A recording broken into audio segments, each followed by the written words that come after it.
fuel, give me fire, give me that which I desire.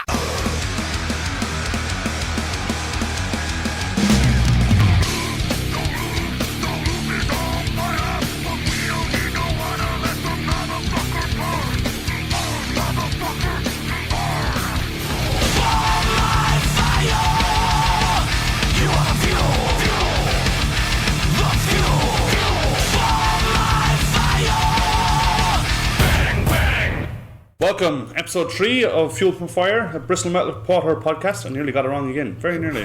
I'm Tom. Do the hashtags go at each end? Can you tell me that? We're not there yet. Can you tell me?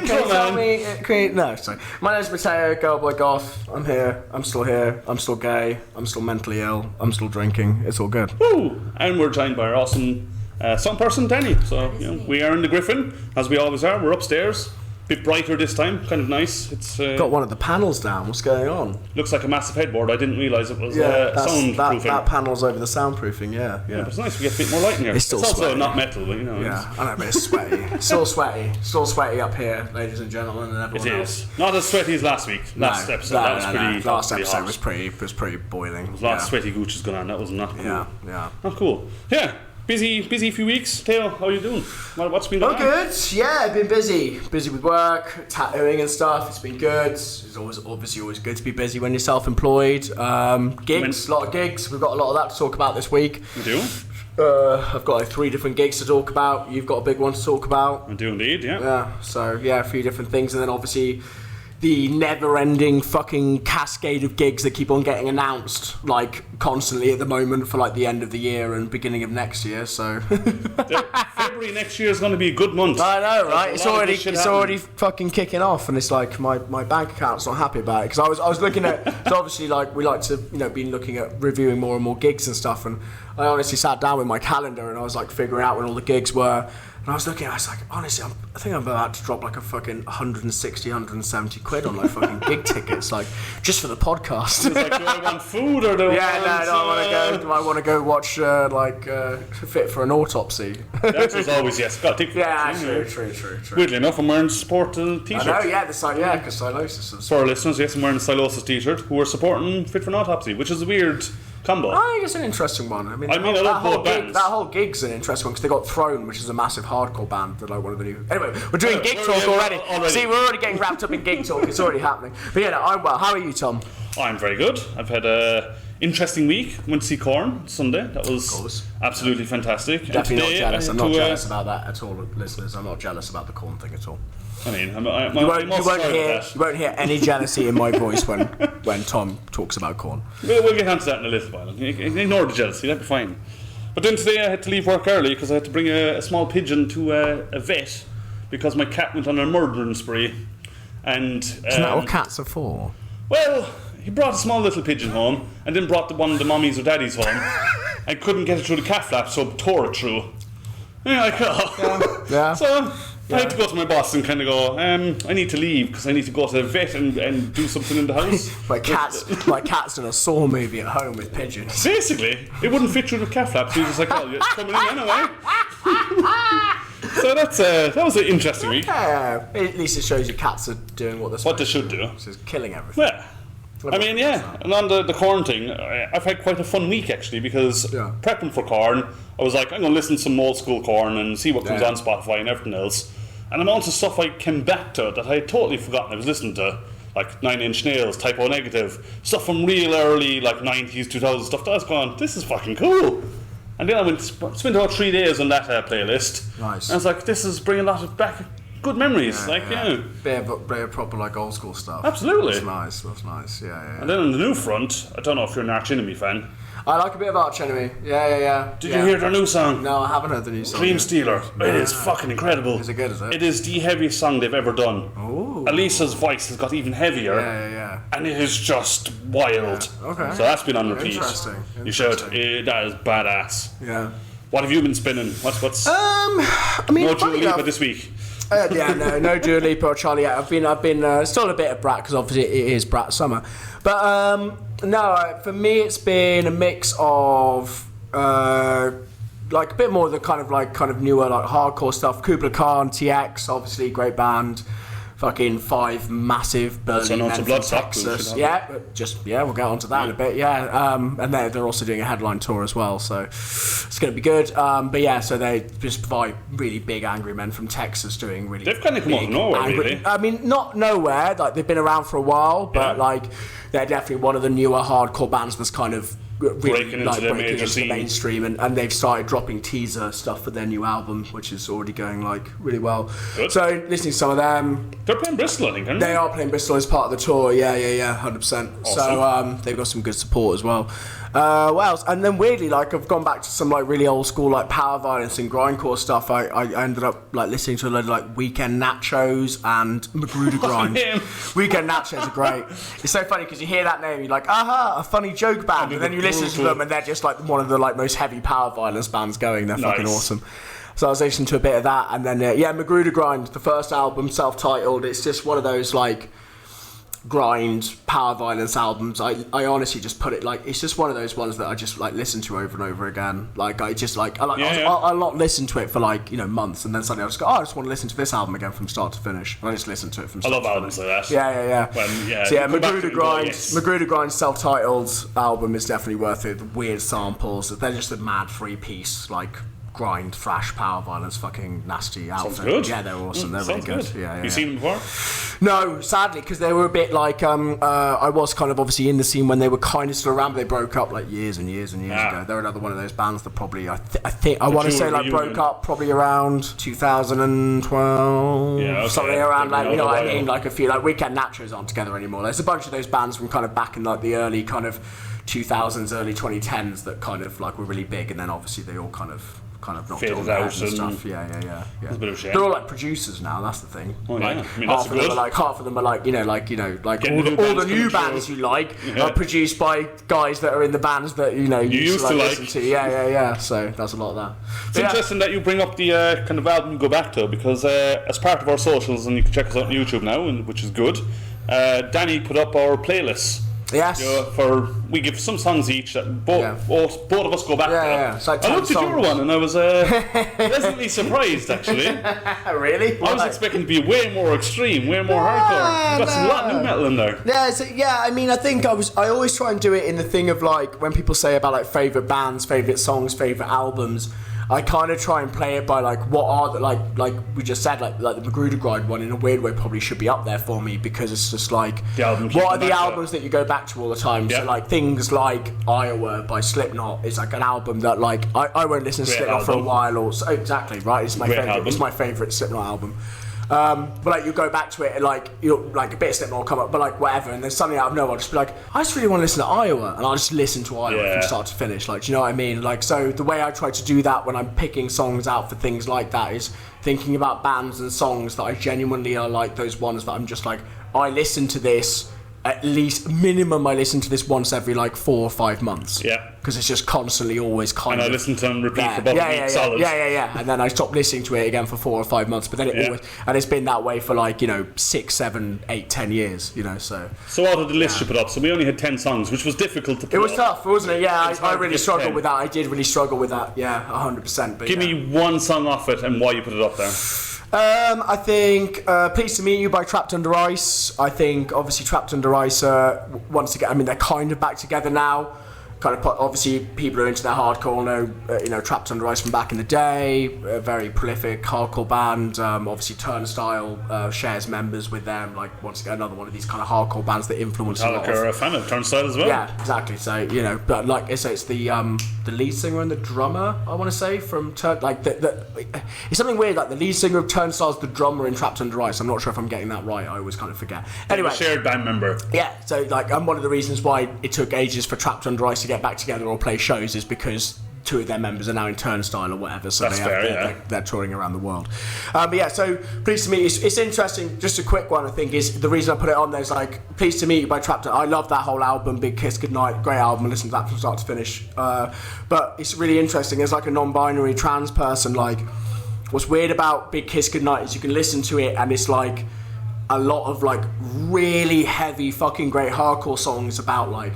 They've got songs about not fitting in, not this, not that, not feeling it. And I know that all those boys are cis, Probably most of them are straight, whatever. Like, you know, I know it's not written for me, but I know it's not written for me at all. But it always spoke to me, that album. That's awesome. As who I am, right? Fair play to them for doing that. That's Pleased cool. to Meet You, obviously, just is this like really gnarly, like nasty song, basically about like it's like.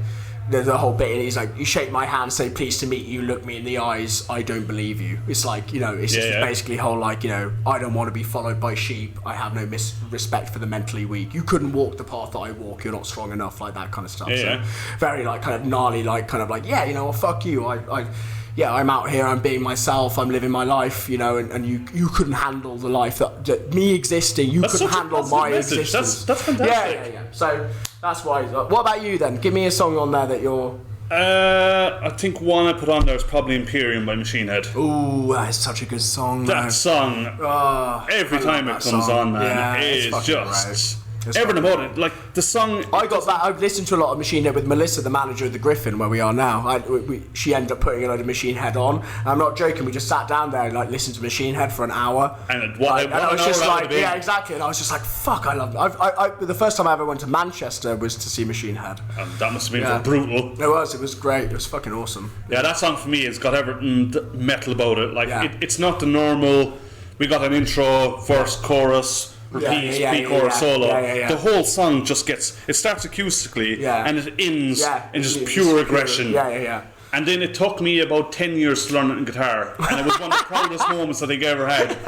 Play that song in its entirety, I was like, oh my god. Yeah, there's a reason why there's not a lot of Machine Head on things like Guitar Hero and stuff, is there? It's too fucking hard. It's fucking hard to play. Rob Flynn's an awesome guitar player. He's great. And a great vocalist, you know, he's gotten so much better, and I love all their stuff, I think it's great. And he's a straight up metalhead as well, no matter how big he gets, he's still... No, he loves it, he loves his metal, he grew up in it, you know, and them as a band I think are awesome. It's really great. He's still a huge fanboy of metal. Yeah, like, 100%. He's always like bigging up new bands, and he's always bigging up new bands, he's always getting involved with new bands and like goes into the crowd and talks to people. Yeah, 100%. Yeah, absolutely. I've got a lot of time for that. That's an awesome song. I love that song. Yeah. I think by far, my favourite song ever. It's interesting you say that, because now I'm like, they're going, fuck, there's no Machine Head on my 10 songs, and I'm like, shit. Fuck. Should have put at least I know, but that's the thing. 10 songs is a lot, but it's also not a lot. As all of you know, if you pin yourself down and try and put 10 of your favourite songs into a playlist, it's not really enough, is it? But also, listeners, go check out our playlist. Yes, it's on the Fuel Fire YouTube channel. Get a bit more of a feel for all the different kind of music we're into, get a bit more of a feel for all of that kind of stuff. So even though we talk about extreme stuff, because we're going to explore that too, like we listen to mainstream stuff too, so you know, join us on the journey. Speaking of journey, we're in the Gryphon again, obviously. Best bar in Bristol. Say it every episode. As always. Continue to say it. Bristol Metal Quarter, motherfucker. Hell yeah, John. Thank you again for letting us do this here. Always a pleasure. Had a jump on the trampoline. The trampoline's still here. Yes, we had a little bit of fun. Long-time listeners will know that there's this trampoline that appears upstairs in the gig room where we record this. And it was on the floor waiting for us this time. I did have to have a little jump up and down on it. I did have to. You enjoyed it. Yeah, I did enjoy it. Surprising, harder than it looks, though. It did take a bit of energy. It's only like 4 inches off the floor, but you know. No, it was a big deal. But yeah, we're upstairs. We're currently drinking Arbor, which is it's called 0121. Looking at it, it's got 4 different hops in it. So it's got Brew 1, it's got Citra, Eclipse, and Galaxy. So my first thoughts is that's going to be quite a fruity beer, because Brew 1 is normally associated with like pineapple taste, and Citra is obviously. I feel like I can taste a bit of that, yeah. Which I was just going to say, can you actually get some of that from it? Yeah, I can see that pineapple-y kind of flavour. Kind of pineapple, fresh. Let me just smack my lips into the microphone, listeners. Yes, I think. Yes. Yeah. So sorry, just anyone there who's phobic of mouth noises. Daniel put something in the description. Yeah. More of. See, that's the issue. See, now there's 5% of our listenership we've just turned off that are never going to listen again, and then there's 5% that are now going to be looking for an OnlyFans of me and you making mouth noises into microphones. That's 2 weeks time, right? Yeah, exactly. Yeah. That's what we release. Our OnlyFans mouth noises are a different schedule. But yeah, so, we're on a 5% beer, a good solid beer. I think it's well balanced. The hops are well balanced in it, so it's not too bitter. Hops I mean, Arbor's great. I mean, Arbor, obviously, if you don't know Arbor, they're a really good brewery. Are they Bristol based? They are, aren't they? Since 2007. Yeah, they've been going for a time, and really great. I mean, as somebody who has IBS and a bit of a gluten allergy, like Arbor's really great because a lot of their IPAs and stuff are gluten free. So like, and there's loads of different. You can always buy cans of Arbor in Bristol, and I really like Arbor. I rate Arbor. I found out a really good fact about them recently. Okay. So they've been in Bristol for 2007, based in Easton, which is east. Yeah. I used to walk past the. The site. I used to walk past the brewery. They're now selling over 1 million litres a year. Of Arbor. They're right next to the Queen's Head. If you're walking, if you know Easton in Bristol, sorry, it's getting very specific. If you're walking towards the Queen's Head, they're right near there. Yeah. So, and they've got a really nice, good core range. You can always pick up a can of it and go, "This is going to be good." And they sell it all over Bristol. Like pretty much any offie is going to have Arbor cans. Most bars will have it as well. Most bars will have it as well. Pretty much all the gig venues that we talk about have Arbor behind the fridges. So if you're not sure about what's on tap, then they'll have at least 12 cans of Arbor. Different kinds of Arbor, so yeah. And it's the other nice thing about them is they do pint cans. Yes, one of the only proper like size pint cans. It's not like a shitty like, here you go, that'll be £6.50 and then for that's a like third of a beer. Yeah, a third of a beer or whatever. Like they're proper big cans. So fair and they do strong stuff as well. They do stouts, not starts. Yeah. Was that pints? That floating around we drank with, that wasn't Arbor, that was Left-Handed Giant, wasn't it? Yeah, sorry. But yeah, no, they do some really strong. But like I said, like a lot of their stuff, I've got a lot of friends, obviously a few of us, with a few little tummy issues. We can't be drinking loads and loads of IPA and real ale because it fucks with us a little bit too much. Yeah. So, Arbor's really good for that because a lot of their beers, surprisingly, are gluten-free. I didn't check if this one was. It might not be, but it's fine. Don't worry, I'm not going to shit myself after drinking one pint. This one is quite hazy for our listeners out there. How does hazy go with you? What do you feel about hazy? Yeah. I like blonder IPAs. They're always nice. Do you know what makes the haze in a beer? No, I have no idea. So there's multiple ways you can achieve it. You can achieve it by adding extra grains to the malt. So you can add wheat and stuff to it, which gives it the look, kind of the cloudy look. Yeah. If you don't filter it, so if you look at something like Budweiser or something, that's a filtered beer. It takes out the good stuff. No, it's just I'm having, for the listeners at home, I'm having one of those moments like when the guitarists in my band start trying to talk to me about pickups and pedals, and I'm just there as the talentless lead singer, just staring at them, going, Press it, do stuff, make noise. Like you're there talking about the beer, and I'm like, beer good. Beer tastes nice. A little bit more on the sciencey side. No, so good for you. No, it's awesome. Yeah, you can get the haze from that. You can get it from the hops if you add them at a certain point. You can get it from the type of yeast to use, and depending on the combinations you use, you can get all sorts. Yeah. It's hazy in colour. It's very nice in the palate, I would say. Yeah, it's nice. It is 5%. I said that really? I think so. Yeah. That's what I said on the clip downstairs, isn't it? Yeah. Quite a medium-bodied, I would say. It's kind of nice. Yeah, I mean, I'd probably say it's a little bit stronger than like a session, like a session, a proper session like IPA or something like that. It's normally like 4 to 4.5 because the whole point is you can drink like more of it and not get completely wankered. Well, you still get completely wankered, but yeah, of course. Yeah. But I mean, I'd say this is definitely probably like a little bit on the heavier. Like just body wise, it feels a bit heavier than like a classic like light IPA. I agree. It's more full bodied. What's it called again? This one is called 0121 or 121. I don't know think I've seen that one in the cans. No, nor have I. No, then maybe it's a new one because they release new beers quite a lot. They do. They work on new beers. Like obviously, like the classic ones you see in the cans mostly are like Mosaic and Shangri-La and that kind of stuff. They do some really good non-alcoholic ones as well. By the way, you've got to give it to them. They've got like at least 2 or 3 like really good. I Wish You Were Beer. Love the name. Yeah. Wish You Were Beer. That's the one I was thinking about. Yeah, and it's actually really nice. But they do and they actually make them taste nice. So it's like really, it's good. Like so much like obviously like a lot of the times like non-alcoholic beer tastes like shit. So it's just like they're getting better, but Arbor's ones are good. It's normally I've noticed though it's the lagers that taste like shit that are non-alcoholic. The IPAs and the beers they've kind of gone like they've gone better. Like why does everything have to taste like shit if it's non-alcoholic? Like exactly, it doesn't need to do that. I quite like it because like if you're out with like a bunch of friends and stuff and you're driving, for instance, it's good to feel like you have a pint. Exactly, because you don't want to sit there and drink fucking Coke all night and get bloated and drink loads of fizzy drinks. Feel like your teeth rotten. Exactly. Get all fucking twanged out on sugar all the fucking time. Well, it looks like you're having a pint. It tastes like a pint. Exactly. You can still have a good time in a gas. It's good. Fair shout. It's good. It's nice beer. I'm enjoying it. How would you rate it out of 10? What would you give it? Put me on the spot now. I'm gonna give it like a solid 7. It's good. It's good. I'd drink more of this. I probably will drink more of this tonight. To be perfectly honest. There may be no more left in the cake that haven't finished. By the time you come down here, but I would agree with you. I would say 7 or 8. I like this style of beer. It's not too cloudy. It's not too. I agree with you. Yeah. I like this kind of IPA as well. Like it's a nice. It's refreshing. Yeah. Especially in like warmer summer weather, it's actually quite nice. It's not too heavy. Yeah. And if you don't fancy it, and we didn't sell it to you, there is also, what else have we got on? They've got a lot of stout on tap. Loads of stout. But John's always about the stout. We've talked about this in previous episodes, but like John obviously has rolling real ales, like they don't repeat. But John is a massive stout fan. Come rain or shine, doesn't matter whether it's 30 degrees outside or minus 10 degrees outside. There's going to be stout on the taps at the Gryphon. I think they're doing a Siren tap takeover. Which are all kind of coffee-based stouts. Of course John's doing that. Of course he's doing that. Of course John's doing a whole stout coffee takeover of everything at the bar.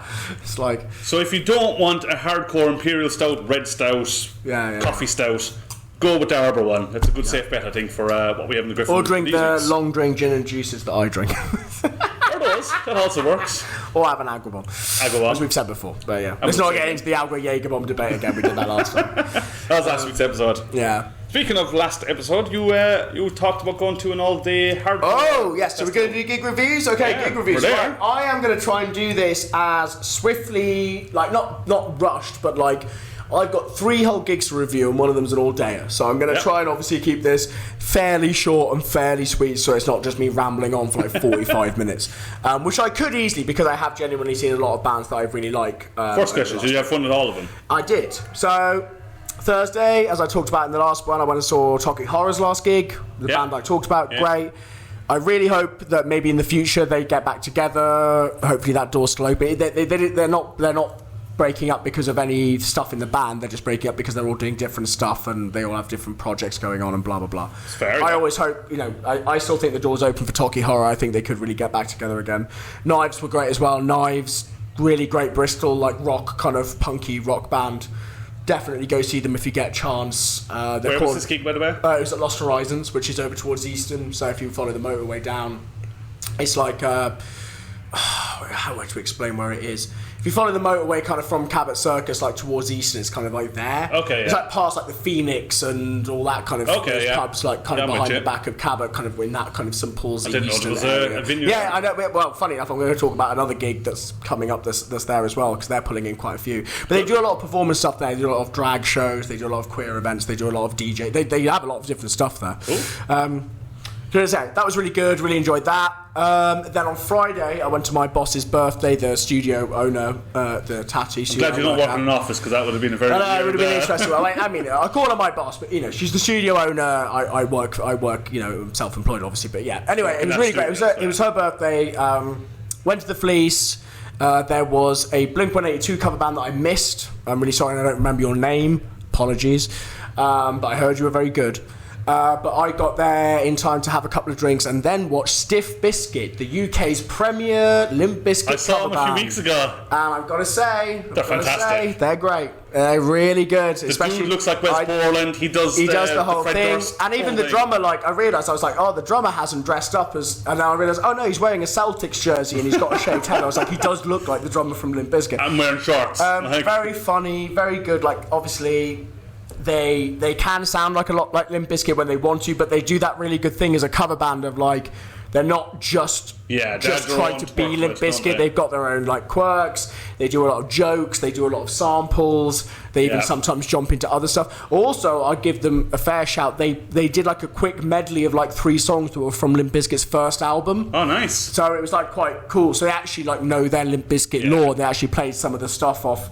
Much earlier stuff like $3 Bill Y'all and things like that. So that was really cool. It wasn't just obviously they played the hits because it's a cover band, but you know what I mean. They took the time to play bit more of a wider range. Really fun, really good, really tight. Really enjoyed it. Great time, and I think they live up to the moniker as the UK's best Limp I Bizkit agree with you, cover because band. I've seen them a few weeks back. Yeah, they're quite big. I didn't realise how big they were, but they play a lot of different like festivals and shows. Based around here, they've been going for ages. So Limp Bizkit, though, to be fair. Yeah, I mean, it's true. Yeah, but Sif Bizkit have been going for quite a long time. They've been going for like quite a few years at this point. They've been around for a while. They definitely drink here at some point because I've seen their stickers in the toilet here in the Gryphon. Yeah. So they must drink here, or someone. I think they're relatively local. Yeah, they must be a bit, but very good. If you get a chance, you want to see a great cover band. That, like, also like I ended up posting it up, but like there were some mosh pits for like the last big songs at the end, like break stuff and things like that. And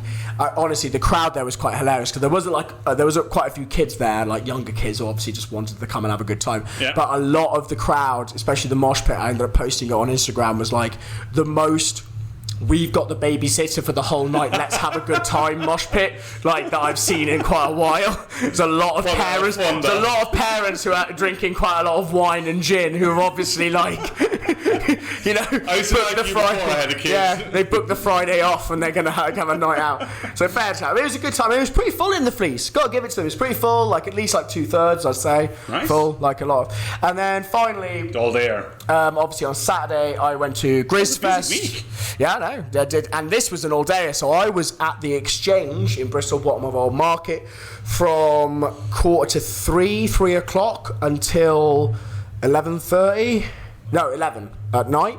It was all day. Gruecifest, 2 stages. So the Exchange has like a smaller basement downstairs, and then it has the main room upstairs. Yeah. And I've never been in my years in Bristol. Yeah, it's really good. I mean, I've seen some really good shows there in the past. Like, obviously, it's a very punky venue. The Exchange is kind of a lot more anarchic. It's a lot more kind of community based. Yeah. They do a lot of they do a lot of different kinds of shows there. So a lot of the punker stuff, the punker nights there at the Exchange, the kind of queer punk nights. They get a lot of brutal death metal. A lot of, and loads of hardcore. They get a lot of the hardcore. So I went into this obviously because I knew there was a lot of the local hardcore bands there and some bigger hardcore bands coming in from other places. There was at least 10 of the bands you mentioned that you wanted to see. Yes, and so what was great is actually there was quite a varied mix. I mean, I want to like run through. I can't really run through all the bands because otherwise I'm going to be here forever. Give me your highlights. Highlights for me, so local band that I said on the last podcast I was looking forward to seeing. I actually bumped into a bunch of my old friends from Easton who know this band, Empire of Dust. I got to be honest, like I'd heard about them, maybe cross wires. I'd heard they were a hardcore band. Yeah. I then, like, my friends from Easton know the lead singer because he's from Easton as well in Bristol, and massive unit, like basically as tall as you, but like twice as wide. I'm 6'1", everyone. Classic skinhead thing, massive like Japanese back tattoo. He took his shirt off, like the whole thing, and I was like, oh, okay, this is going to be like straight up stompy hardcore. I'm getting kicked in the head, some of the best doom noise metal I've heard. Not really. Empire of Dust. I know, but there was a bunch of different bands. I've got to give up to Connor, who was the guy who put it on. It kind of was. It was mostly hardcore, but there was actually a lot. There was a really good, like, kind of classic emo band. Okay. The last band downstairs, up from the northeast. I've forgotten their name. Really sorry, but they were really good. But a few different things. Yeah, played around with it. Life Crusher, from Switzerland. They were awesome, absolutely bonkers. They're more like hardcore. Yeah, love them. Clobber from London, obviously they're more oi punk, hardcore. He was hilarious. He wasn't having any of the Bristol nonsense. He was screaming and shouting his head off. And obviously for listeners at home, like, this was unfortunately the same Saturday that the alt-right had like one of their big riots in Bristol, and a bunch of people had to like defend like the hotels. It was literally the same Saturday. So that was all kicking off in Castle Park, and then moved to the hotel, which isn't far away from. I had friends who had to go and defend the hotel and stuff. So it's definitely a bit like, it was great, but also like, you know, a lot of talking about that on stage and stuff. Uncertainty and Tensions and all these like local bands were so awesome to see again. I love them all very much. Really great. Bands, really good messaging and stuff. Like, it was just fun. Like, I was tired, but it was fun. I'll tell you this though, I was thinking I was tired. I'm not joking. I was at this show, right? It's a really good mix, by the way, of ages, right? It was great. There's younger kids, the older kids. I mean, the band's kind of alluded people that, my though, right? age. Yeah, exactly. And the bands showed that in their age groups. Like Overpower, Overpower were there. Like fucking, like, yeah, loads of really great. Neighborhood Watch were good. All this kind of stuff. And there's a good mix, you know, he's looking at, you know, basically people from like 1920 to up until like 40 something, you know, like whatever. Yeah. And then there was this one guy, this one dude. There's always one. I'm not joking. This dude had a walker and he needed it. He was that old, right? He was that fucking old. And I thought, at first I was just like, he's just come to hang out at the exchange. Maybe this is where he just comes to like hang out. No. He was there for the gig. No, he didn't. He was just going and sitting at the back, but he had his walker, like literally like bent over walker. He was dressed in like a fucking cardigan and everything. I thought he was fucking lost the first time I saw him. Don't know the geezer's name, but fuck me, respect. And he was like, no, he was going in the gig room all the time. He was going to listen to the bands, like sit. He had to sit down, but yeah. Impressed. But yeah, so that's gonna be us in, you know, big shout out to Connor years. who put on Gruecifest. Really enjoyed it. Really good all day. Sorry to that. There was the first couple of bands that were on. I missed you guys because I got there a little bit later. But also shout out to Connor because I found a massive bag of weed on the stairs, and I was like, the band has definitely lost their fucking weed. And I had to go. And I got introduced to him then, and I was like, mate, look, I just found this massive bag of fucking smoke on the stairs. And he was like, yeah. He like looked at it and he just went, it's definitely a European's band bag of weed. He was like, don't worry, I'll make sure whoever lost it gets it back. I was like, fair shout. But no, really good, really enjoyed it. Great time. So yeah, all those gigs were great. Yeah. So they ended up getting half a bag, right? Yeah, I took a bit. I was just, yeah. Bit for you, bit for them. Bit for me. Tax. Hey, look, finders, keepers, losers, weepers. At least you give some of it back then. No, I gave, you know. I do, yeah. But no, really enjoyed Sounds it. like a great really good thing of like local bands and bands from outside of Bristol as well. Like it was a really good mix and a really good mix of like different sounds. Like I said, it was obviously mostly hardcore, but like everything. I'm surprised from, like, by that. I'm flashy hardcore to oi punk hardcore. Then they had the noise doom stuff. They had a thrash band on. They were really good. Obviously, Overpower, almost a thrash band. Yeah. They've just got like some kind of more hardcore beat downs in them. But like Empire of Dust for sure. If you're in Bristol, you see those guys. I was going to say to both of you, Danny and you, if you see Tom, I know, but they know you're Tom. If you see those guys pop up, go and watch them because I think you'll both really enjoy them. Really good. What style did you say they were? What style did you say they were? Like doom noise. It's like this doom noise, like heavy as shit, fucking like just like kind of crushing, like yeah. And this massive dude just fucking like doing surprisingly high range vocals, like screaming his fucking head off. Yeah. So I like it. Yeah. So yeah, that was me. What about you? Well, I mean, I was going to say on the doomy side, you kind of led into quite nicely. Yeah. Does gig come up again? There's a few venues popping up around Bristol that seem to be a bit new. That like there's the classics. You got the Fleece Exchange, the Gryphon, O2, SWX, and then you're kind of running out, right? Yeah. But the Exchange, I think, has been there for a bit. Yeah, but yeah, I know the what you Old mean, England pub. Have you ever heard of that place? No. It's up in Montpellier. What? So they've announced a pretty fucking awesome gig, actually. What? And I don't know if they know what they've booked or they've just booked it. I'm intrigued. Now tell me what's going on. But it's Godtrim, Scandalline, and Opia. So Godtrim are like a epic, crushing doom metal. Yeah. Scandalline are like gothic doom. What the fuck is Montpellier doing with a fucking doom metal gig? I think it is Montpellier, right? Danny, you say, yeah. Where is that pub? I don't know where that is. It's between Montpellier and St Paul's. It's just off of Stokes Holding. I have never been there. I can't think where that pub is. I can't. It's one of those ones. You know what happened? I'll walk past it. Someone will point it out to me, and I'll go, "Oh, that pub. I've been there before." Like, yeah. Godtrim are. I think I'm saying it right. It's spelled weirdly, but I think it's Godtrim. They've got some big members in it. Like, I'd kind of be expecting playing the Fleece kind of O2 kind of level. Yeah. And yeah, they're in this random pub, so I'm interested to go see it. I've checked out the bands. They sound pretty cool. So I was like, I mean, if we can. What's the date for that one? That one is on the 24th of August. Okay, 24th. Which is 2 weeks' time? Yeah, okay. Might be able to swing that. So yeah, we'll try and sort that out. I forgot to write down the day. I don't know what day the 24th yeah, that's is. The thing. Yeah, see, I'm terrible. I can't. You can tell me a date, and I'm like, cool. 24th is a Saturday. Saturday. Okay, Saturday's great. Yeah, because I finish work and I can drink on that day because I don't have work the next day. All right. I should have work on Sunday. That's I know. Even God rested. I know. Yeah, unfortunately, a lot of tattooists don't. Funny enough, shout out to them. But yeah, I do my Saturdays, so you know.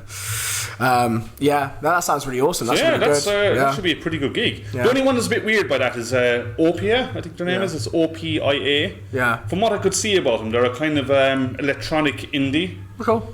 I guess the electronic But that's kind of what I works kind with of like traffic. about the small gigs sometimes is you go there and it's like, you know, Bit what I mean, a bit random, random, like they kind of need an open, and then the opening band ends up being quite interesting, you know. Yeah. So, yeah. I've actually found quite a lot of bands Yeah, I like exactly. by Yeah. watching well, them. funny enough, like I just said, like Empire Day, yes, it was an all-dayer, but I had no idea that they were like a Doom outfit, and now I'm like, oh, cool. And Cruelty Circuit a few weeks ago, you Cruelty introduced us to Circuit, them. yeah, obviously. Obviously, no support and Soulfly. Yeah. Just Of course, drop that in it's there. now officially announced. We can talk Officially about it announced, because we can. we've known about that for a while, listeners, but we weren't allowed to say anything because obviously it wasn't official. It is official now. Official. I think they're the only supporters as well. Well, funny enough, just to bounce off that quickly, then one of the gigs I want to talk about that just got announced today is Speed, Australia's finest, biggest new hardcore act. Absolutely brilliant.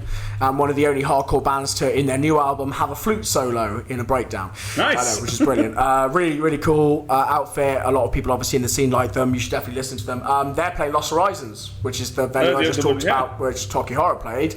They've just announced it's the end of, unfortunately, their Bristol gig is on the 1st of November, which is when Damnation Festival is in Manchester, which is where I will be. Well, maybe I'll go to this one then. I think I might have to send you and Danny to the hardcore show, because they've got some really good support as well. So that's another, like, once again, one of these kind of smaller venues that, you know, suddenly they're getting these, like Speed are a big band. Like Speed played, I saw them in Manchester playing Outbreak Festival like last year. Like they're big. They've gotten like really. They were one of the bands that dropped out of Download in support of Palestine because of the Barclays thing. They didn't actually end up playing Download this year, but they played that Birmingham show they did instead, where all the bands that dropped out got together and played a show. But they're really big, really cool. Right. Yeah. So that's another one. That's okay. That's cool. Other local things, I came across a few that caught my interest actually. So one of them is Away with the Seas. They're progressive metalcore, I would say, and they're supported by Chaos Sequence, and that band is a very interesting. I've not heard of either of them. They're a kind of doomsday soundtrack. Like they've got the weird masks across their face, kind of industrial kind of style. Are they doing a Sleep Token or are they doing something else? No, it's not quite Sleep Token. They're kind of more deathcore, I would say. Oh, okay, cool. Okay. Yeah, their stuff is very raw to start with. Where are they playing then? They are playing the Exchange on the 4th of October. Yeah. So Away with the Seas, they kind of, as I said, they do the metalcore, but they're kind of diffused genres. Part of me instantly thought you were going to start talking about like a sea shanty group or something. I was like, okay. I wouldn't be surprised to see some of that. That'd be awesome if it did. I mean, I'm down. I love my sea shanties. I'm down for that. I know. So yeah, that sounds like a kind of interesting gig coming up. What else? Something very different that just it kind of goes with the scene. I think being local. So it's the Haunting of Loco.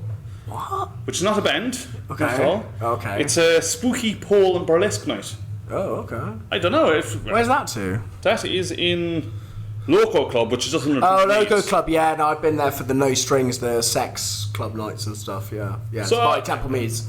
I have a feeling some of our listeners might be kind of going, oh, that could be interesting. Yeah, definitely. I mean, who doesn't like Club Loco's nice. Club Loco's nice. They run that place well. Yeah, it's basically right next to Temple Meads. It's solid in there. Near the Arches, right? Yeah. It's solid in there. I think it used to be what it used to be called the Tavern Club. It used to be like a gig venue. Dying Fetus played there once. Oh, okay. Yeah, but I think now it's Club Loco. Yeah, so it seems like they're trying to get into the kind of alternate scenes. They have been already. Like I said, like they already run like some of the biggest like kind of alternative kind of queer bondage sex nights and things like that. They run a lot of like queer like club nights and stuff. So yeah, Club Loco's been doing really well on that front. So that was a bit of a weird one, I know, but I just thought it might tweak some interest. No. There's one I was supposed to be going to. I actually have a ticket for it, so if anyone wants a ticket for it. Anyone into their old school grunge? Ooh, no. Danny, put her hands up.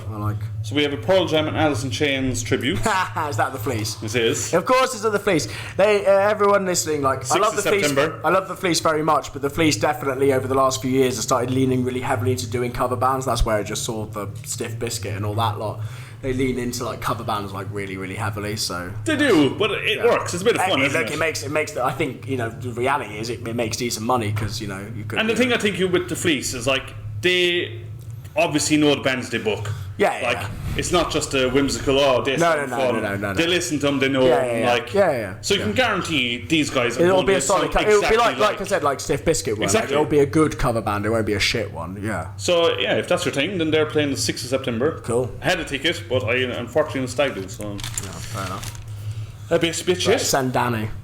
And then I've got 2 other local things that we think we should go through. a band I came across which just amused the shit out of me. They're called Battlesnake. Yeah. They're a 7-piece Australian band. Jesus Christ. They're playing the Exchange. How many Australians? 7. Between them and Spears, a lot of Australians going around. I mean, everyone here needs to listen to them. They're just... Battlesnake. They're kind of like Ghost mixed with Manowar mixed with Black Sabbath. They're a total piss take band. Oh my god. But they sound What's hilarious. that army band called? The one that always does songs about like World War One? Sabaton? That Battlesnake sounds like a Sabaton song. Or a Except it's Sabaton not. album. Yeah, that sounds like Sabaton should have a new album coming out called Battlesnake. I think one of their songs was called I Am Vomit or I'm Going to Vomit. Oh my god. And it's the most proggy, weirdy rock, hilarious stuff. It's prog. It's not a one-man death No, core it's outfit. No, these guys come out dressed as Jesus and all sorts of stuff. Like it is. I really want to see him because I think it'll be hilarious live. I think they'll be really good fun. Funny. When's that? That is the 26th of September in the Exchange. Cool. So yeah, that's I think definitely check them out. And next episode you're going to check them out and we're going to go I Am Vomit. What the fuck's that about? That's great. Oh, I forgot actually. I bought tickets to the obviously being more the hardcore stuff. Spy, big kind of hardcore band playing, and they're being supported by Purple, which is the band I've spoken about before. Paul Collier, my friends, hardcore band. They're playing the Exchange. I want to say I bought the ticket and I've forgotten the date. It's like the end of September. So Spy are very good. I saw them headline the second stage at Outbreak Festival last year. Yeah, very good. I think London. I want to say London. Is it London? London. That's Stafe. Jason Statham. I like my hardcore punk. Get in the motor. Go and have a drive. Anyway, it's actually pretty good. I know, right? Dungeons and Dragons. I have to do a lot of different voices. All my Hell Dwarves sound like they're from Northern Ireland. It's true. No, because I have to get his voice. You know who I'm talking about. We're very upset. I tell you right now. The mountain dwarves have been going too far. We do not appreciate any of these different things that are happening. We like to do our smithing a very specific way. Thank you. Thank you very much. Very good. You know whose accent I'm trying to copy. I don't want to say his name on the podcast. Anyway, sorry, carry on. So yeah, the only other thing I have on the local scene in Gryphon, where we are currently. Here we go. The beastly Bristol Weekender. Oh yes. Not quite a weekender because it's Thursday and Friday. Yeah. But still, it's 2 full days of gigs. Basically. Yeah. 2 very different days. You know. Wait, is this Gryphfest or No. Gryphfest is later in September. Gryphest later in September. This is just a weekend festival. Okay, cool. Mini festival. Yeah. So each day you got 3 bands playing. You have the Debt Wheelers, Longfall Boots, and Lloyd's Trip on the first day. Not heard of any of them. I'm very interested in this one because the first one, the Debt Wheelers, are quite a big band, but they're like a rock and roll biker gang. Okay. But you know, we did Orange Goblin. So yeah, I was quicker than that, heavier than that. Okay, a bit more thrashy than Orange Goblin. Fair enough. But it's all Orange Goblin also announced very for, much inspired by motorbikes and Hail Satan. And I think they'll put on a fun show. Yeah. I think it'd be worth checking out. Orange Goblin also announced for Bloodstock. They did. Longfall Boots, is kind of heavy, fuzzy, groovy, kind of cool. It sounds like a bit of like a kind of metally rock stoner night kind of vibe then. It'd be interesting to see how they pull it off here because I have a feeling they want to do Harleys and engines and... I mean, maybe. It depends. I mean, once again, like I've said before here, like, John, for such a small gig venue, John's, like, works really well on the sound and stuff, like, the placement of, like, all the kind of speakers and stuff. And like, Ben Smaller, yeah, and you can actually, if you work it properly, like, you can sound really good here, like, and you can definitely do samples and things. He's had, like, electronic-based bands, like the things that have like different kind of samples and stuff here before, so I'm game for that. When is that? That one is on the 22nd of August. 22nd, fucking hell, everything's like now, Jesus Christ. Well, I was trying to look at what's coming up. I know. It's just, I'm more just thinking in my head, I'm thinking about like mice, just like, when am I going to be at home? It's like, never. We'll be here every night of the week. When am I going to be drunk? All the time. And then the following day is a power metal day. Ooh. Now, I'm not a huge fan of power metal, but one of my friends always takes a piss out of me for not liking power metal. I'm really sorry. You're going to have to... Can you say that again for us, please? I'm not a fan of power metal. Of what metal? Power. Power metal. I was like, did I say that? What's per metal? I was like, I didn't think that's a problem. I have a TH problem, not a power problem. No. Power metal. Power metal. Power I was like, metal. oh, cats are going to be. This is going to be awesome. Did I just create my own style? Pig squeals and cat vocals. Yeah, I mean, it would go well together. It's actually one of the ways to train your vocals into getting into that really screechy like deathcore thing. Meow, no go meow, meow, meow, meow, meow. It's like, and all the local cats go, what the fuck's he saying? Exactly, yeah. I'm on, screw this place. Yeah, so power metal. Yes, power metal. Yes, is that better? With a W. No, I'm going with it. Power metal. Power metal, there we go. No, it's just fine, it's just got a W in it. Carry on.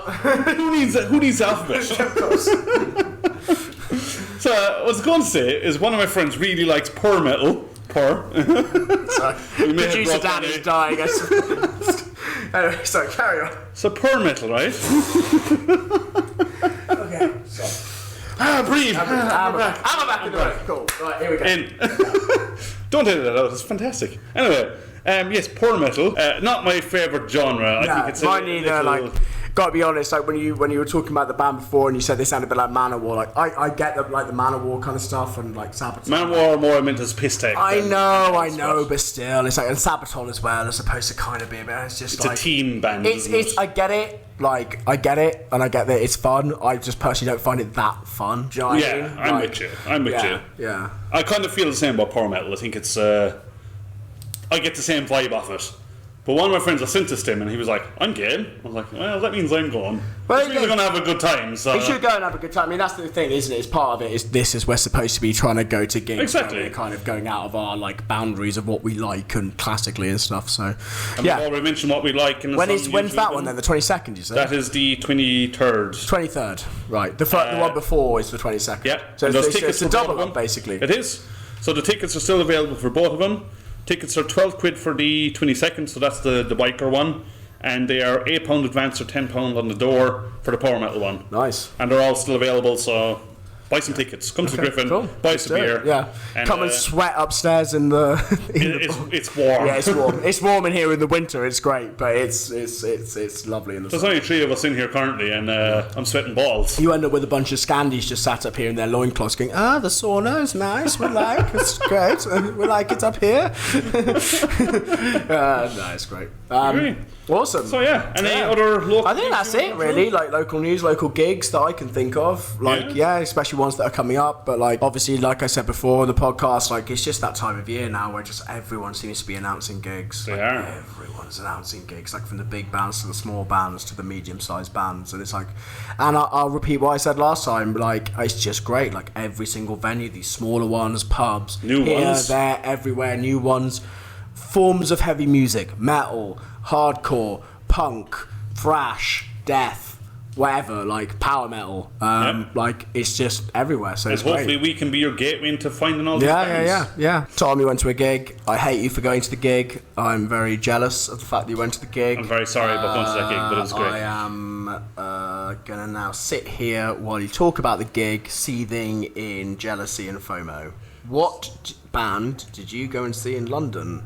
Well, it was KoRn. They were the headliners. I saw many bands, but KoRn were the pinnacle. And Loathe and Wargasm and Denzel Curry though, apparently. Well, it was a funny day because it was a mini festival of a day. Like it was supposed to start at 3:00. Yeah. There was 5 or 6 bands on, including KoRn, right?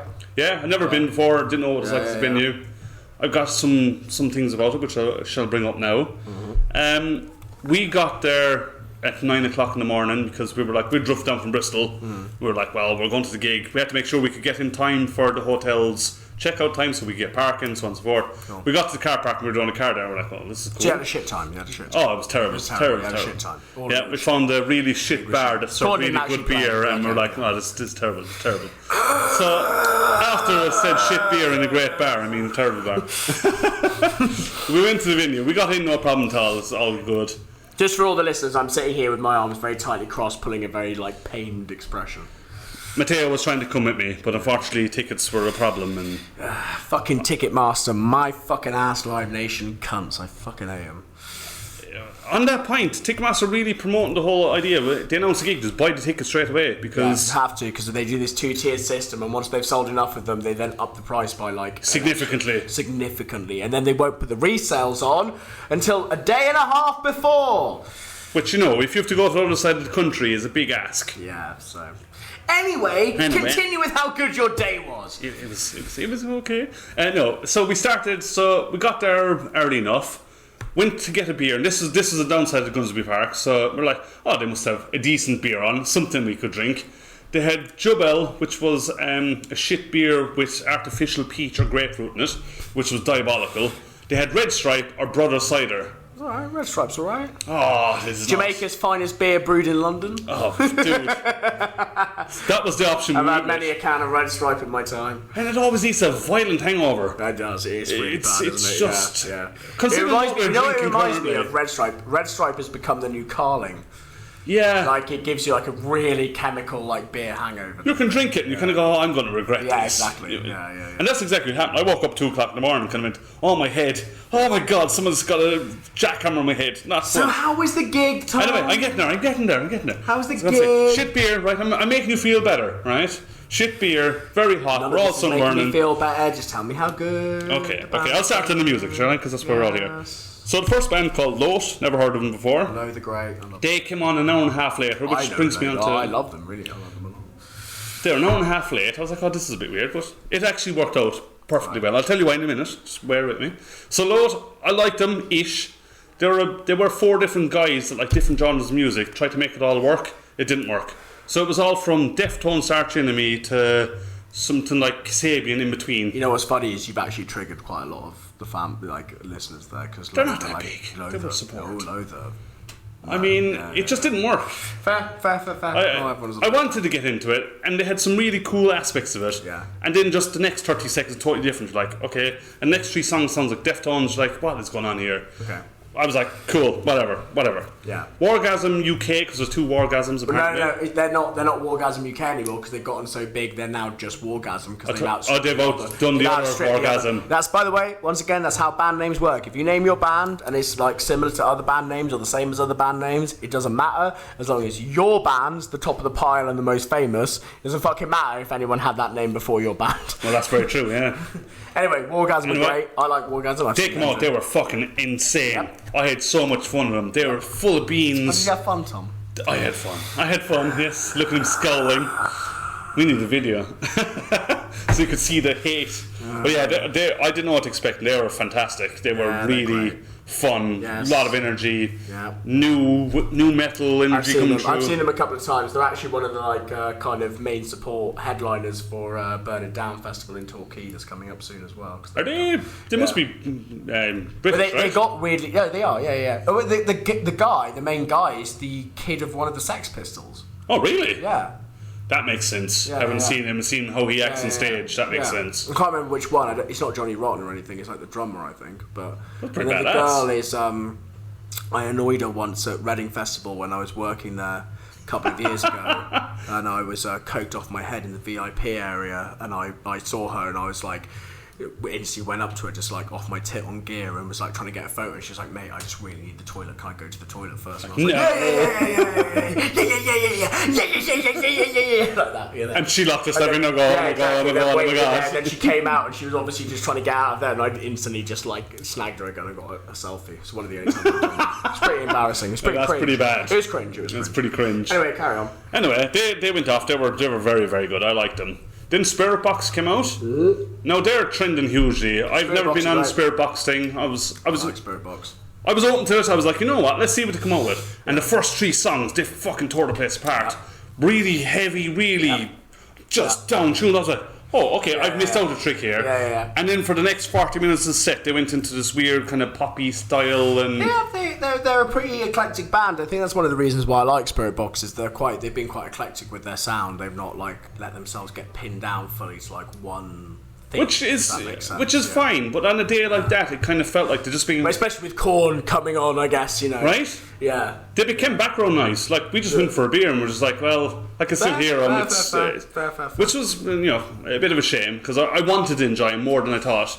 Then Denzel Curry was supposed to come on before KoRn. At this Obviously, stage, for the listeners, obviously, because Denzel Curry is a rapper from America. Really good. I mean, I am very eclectic music. I've liked Denzel Curry a lot. He actually headlined at Outbreak Festival. I know I've mentioned it like about 5 million times on this podcast, but actually, because he has big links to the metal and hardcore scene. He's kind of, when he was coming up in America, he was quite well known for doing covers of like System of a Down. That makes more Drowning sense. Pool. He did a cover of Drowning Pool when I saw him, like Bodies by Drowning Pool. So like his rap Good cover?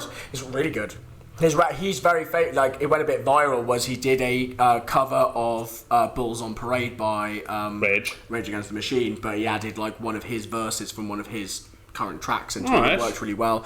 Very aggressive rapper, really nice, funny guy, like on interviews and stuff, but like very aggressive like rapper. Like like a lot of his stuff can be quite. And he's just dropped a new album. So in a way, that's the one thing, because I've got to be honest, when I looked at that lineup, like obviously KoRn, I really want to see KoRn, but Denzel Curry was a big selling point for me. Like I really wanted to see him. It's funny you say that because I didn't know him at all. Like at all.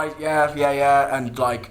Yeah, really aggressive, like hip hop stuff, and like he a lot of he's one of those. Obviously, he transitions like, into there's a lot metal more. well. I mean, nowadays, obviously, especially with the younger crowd, there's a lot more like overlap between hip hop and metal, like in general. And obviously, KoRn. Let's be real. KoRn have always kind of been there. Like they were wearing fucking Adidas tracksuits and dropping hip hop beats.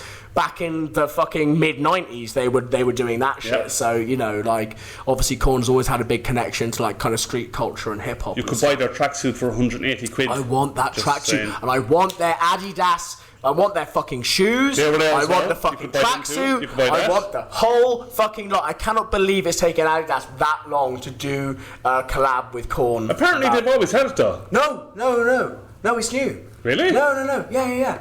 No, that's new. So he just wore it before, he just wore sparkly, like he just used to buy the most insane Adidas tracksuits all the time, Jonathan Davis. Yeah. Well, this is the first. It was last year when they announced it all, but that's the first time Adidas have ever worked with them officially. Yeah. The shoes, the lot, and yeah, I'd if I had the money, ladies and gentlemen, and everyone in between, I'd be wearing all of it. I'd be wearing KoRn Adidas. I'll be wearing KoRn Adidas from head to fucking toe. They had the bright green, bright purple, all the shoes. Yeah. I love all there. They were very expensive, but they were there. You could buy them. Yeah, I know. But yeah, so Denzel Curry never shut up. Yeah. What I thought was funny about it was that there was no announcement saying that he wasn't shut up. Yeah, just the bands were delayed. Because I remember telling you this before, but that like last year I went to Gunnersbury Park. They do this series of big gigs. Basically, and this was one of them, wasn't it? So I went and saw Limp Bizkit last year there because they were one of the big. Yeah. With Pendulum supporting, and it was like pretty cool. Yeah. It's basically just like an all-day festival at just one main stage. Yeah. One main stage in the middle of London. Absolutely, isn't it? So good sound though. It is. The sound was fantastic. So let's hit the main bit then. How was KoRn? Absolutely they were shit, incredible. They were bad, really bad. They were terrible. Yeah, they were terrible. No, absolutely incredible. It was. I've seen KoRn before, twice, I think. Yeah. And that was the best I've ever seen him. It was insane. I'm really sorry to interrupt, but I was just going to say that one of the reasons I'm so frustrated, everyone, is because I as I said, I went to saw Limp Bizkit last year, and I genuinely came out of that with my friends, and part of it, I ended up going, you know who I haven't seen in a bunch of years? KoRn. I'd love to see KoRn again. KoRn is so fucking cool. I'd love to see them. And then, a year later. Yeah. Exactly. Yeah, 30 years they've 13 headlined years without playing, like they haven't headlined a UK. It's been 7-8 years since they've done UK. Yeah, but they haven't headlined a UK gig in the UK in 13. This is the biggest gig they've ever done. Yeah, biggest like London show. And man, the stage show's incredible. The sound's incredible. Like the stage, it was all about lights. So they had this cool, like see-through mesh cage thing that would come down in front of the stage that you could see through perfectly. Yeah. But then they had all this light show go across it. There was all stuff all across it. You could still see the band. And then that whole section would raise up and form part of the stage, and the light show would continue. It was totally flawless. Like Apex Twin shit, man. The sound was incredible. Yeah. Like the bass hit you in the chest. I saw the set list. They touched every album, yeah, basically. Exactly. Like, they basically made sure they hit like pretty much every era of their. Open with Rotten in Vain, which is one of my favourite songs. It is fucking incredible. Yeah, but they played like a bunch of the bangers I saw. And straight into Here to Stay. Blind came on, freaking Unleash. Like there was Somebody, Someone. That was just Twist. You all want a single. Like the tracks were incredible. It just. Downside, it just ended. They played freaking niche, and then you see the signs come back and on. Oh, if you want to go to the tubes, go this way. And you're like, yeah, but the lights are still dead. So like, but they have to finish by 10:30, don't they? It's a strict curfew. It is like a built-up area, so they can't go any later than 10:30, can they? Shame you missed it. It was incredible. Absolutely incredible. I'm sorry you missed it. No, it's fine, but it's just like, basically everyone. KoRn are fucking great. I love KoRn. I won't hear a bad word said against KoRn. Like, they're incredible. They're like the grandfathers of nu metal, even if you don't like that genre, because they're kind of not nu metal, even though they are the grandfathers of nu metal. They're fucking great. I love that band. I love what they stand for. My friend turned to me at one stage and he's like, this is the pinnacle of metal right here. You've seen KoRn on this massive stage. Down-tone bass guitars, fucking going for it. Like, I remember that documentary that Netflix did, the Trainwreck one about, what was it called, the big festival, Woodstock 99 or whatever. It was the one where they had all the riots. Yeah. And they showed that bit of KoRn coming out on the first day, but on the first day they show that bit of KoRn coming out on the first day. And it's obviously like early ready, tuned, and I'm just there watching it, and like obviously it keeps on flicking to all these different like security guys they're interviewing going, I've never seen a crowd like that, I've never seen a crowd flip over like that, it's the scariest thing I've ever seen, it's scary. And I'm just there going, I wish I was in that fucking pit.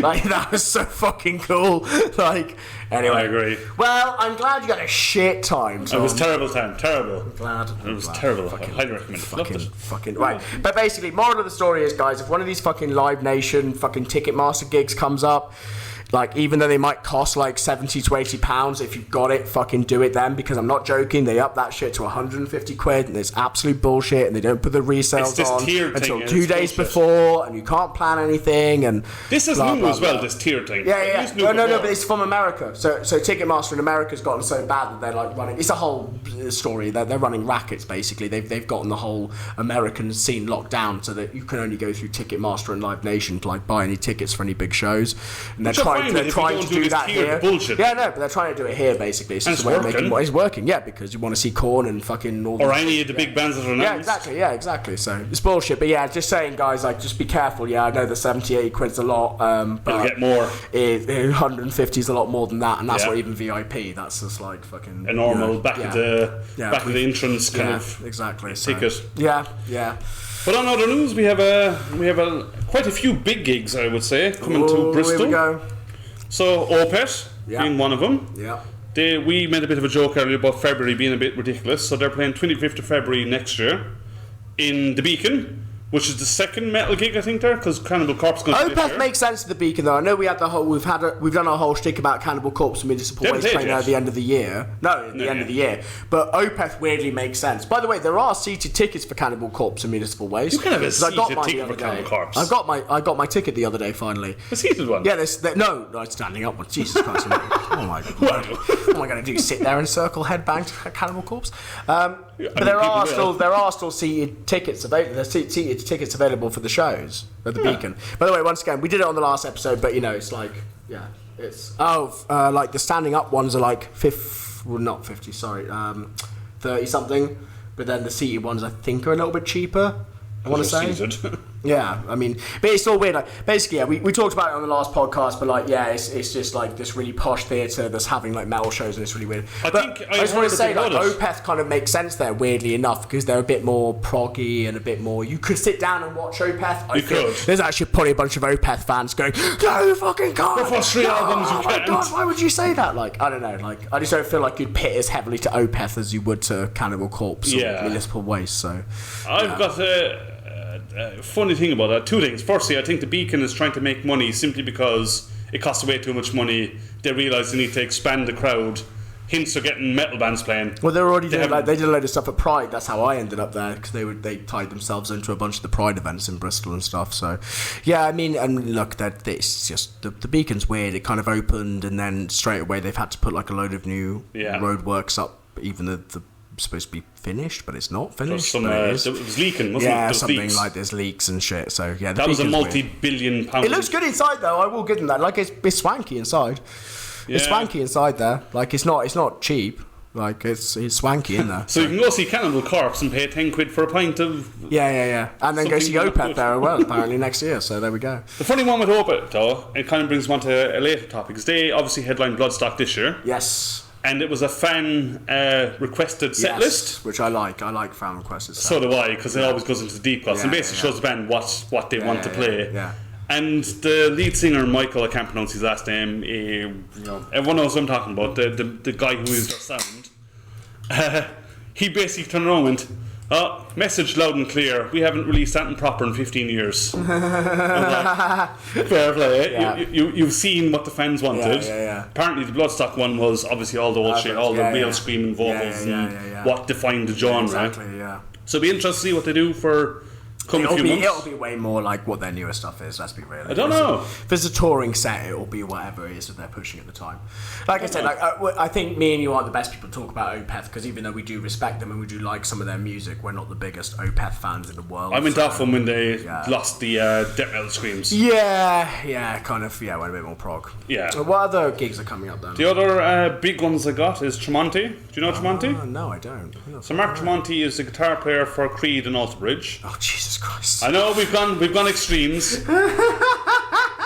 But the reason he did his solo stuff was because he basically dad rock fucking he's a very good guitar player. I know he's he a very is. good guitar player. Here we go. And basically he had stuff written that he couldn't produce in either band because it was like, okay, cool. It won't be a Creed song, it won't be an Alter Bridge song. So Midlife Crisis, the gig, will be coming when? 5th of February. I'm being mean. I'm being catty. I'm being mean. So don't worry. I'm sure. I have a lot of respect for the dude. Like, if you don't know him, he doesn't sound like Creed or Alter Bridge. No, that's fair. That's fair. Yeah. It's a melodic, trashy kind of sound for his own stuff. All right, cool. That's more intriguing, to be fair, because obviously I'm not. And it's heavy not a balls, massive like, Creed fan, not a massive Alter Bridge fan. So yeah. He can play the guitar like a lunatic. In fact, I own one of his amps because he really knows his sound and music and. Okay. Okay. It's interesting. Then it'd be interesting if his stuff's a bit more extreme and a bit more heavy, and it's the kind of stuff that doesn't. Not extreme, not like but you know what I mean. Extreme. Like a bit more. The sound is heavier. Yeah. The sound is definitely heavier. Would normally be I would say melodic speed trash would be where we are. Cool. Melodic speed trash. It's hard to describe it. I know, but it's just like how many subgenres can we crash together? Yeah.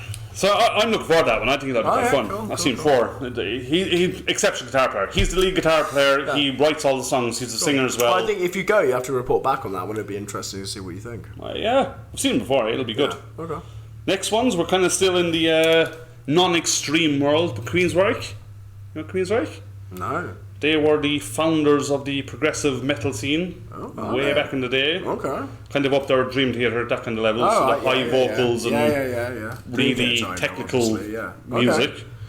I feel a lot of our listeners will know Queensryche. Like that's they've been around for 30, 40 years. Might be one of those ones where you put a song on from them and I'll be like, oh, this song. Like, Exactly. Exactly. Yeah.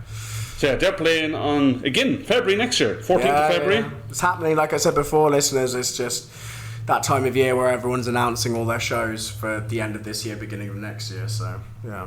And from a Bristol point of view, that's really all. I have a few more to add, but have you found any that are hitting Bristol? Gigs and stuff? Big ones. Bigger ones. I mean, there's that big... did we talk about the Fit for an Autopsy one last time? No, we mentioned it at the start of this episode. Yeah, but so there's a massive Fit for an Autopsy gig with the fuck are the Silosis. I'm wearing t-shirts. Yeah, Silosis, which is really interesting. The Silosis are main support, but who's the others? I swear love both of those bands. The other support bands are like really, really fucking good as well. Like there's a load of like. Speaking of Fit for an Autopsy, they have a new song out. Yeah, Hostage. I did. I listened to that. Hostage. It was really good. But yeah, so that's obviously another massive and that's an interesting one. Fit for an Autopsy and Silosis. Like I said, I don't have it in front of me, but I swear down the other two bands they're bringing with them are like really quite big as well. Like they're actually like quite heavy. Throne, that was it. Throne, which are a hardcore band. So it's interesting because this gig is like deathcore headliner, fucking Silosis, and then Throne, which are like the ones I mentioned that Dear Looper weirdly likes in another episode. But like they're like a proper hardcore like beatdown band. That was it. It was Throne. I was like, because I really want to see Throne. I haven't seen them live yet, and that's going to be not yet. Once again, I've been looking, trying to do maths at the moment to figure out how many gig tickets I need to buy to go to stuff. Yeah, so that's I look forward to that one. That's obviously the main one I saw recently that got announced that we haven't talked about before. So yeah, that is towards. I think that's November time. Yeah, and obviously I mentioned Spy and Speed earlier on, so those are the kind of the more like kind of smaller mid-range ones that I've kind of seen. Yeah. I've got a few others that might be of interest to some of our listeners. Only because they're not doing Bristol. I know we're doing the whole Bristol thing, and but we're kind of getting into the bigger world. So Marilyn Manson's back. That was I thought you'd have a different response. What if I say Marilyn Manson's back, like the first 3 albums, Marilyn Manson? I don't. No. Hollywood. No. Still no. No, fuck it, man. Like, I look, personally for me, I'm not doing it. Like, do you know what I mean? Like, that shit that's come out, man, it's bad. Like, I hear the sex talk about dungeon. smoke and fire. No. We're talking about, what is it, 18 different... Something, it is something like that high, like 18 different women now with the accusations, and it's just like, and it just feels like they're just trying to, like, ironically, because he's goth, whitewash him, in the sense of, like, he's kind of gone into hibernation for, like, about a year, and now suddenly it's like, you know, oh, he's just back and Nuclear Blast are putting his music out, and I'm just like, oh no, a subsidy of Nuclear Blast putting his music out, and I'm just like... I'm sorry, but I'm on that track of, like, I agree with a lot of the stuff that's been said online, where it just feels like more and more like, the music industry doesn't give a shit about women. Like, it's just like, we don't fucking care. He's bigger than you. He's more important than whatever he did to you. He's more important, allegedly.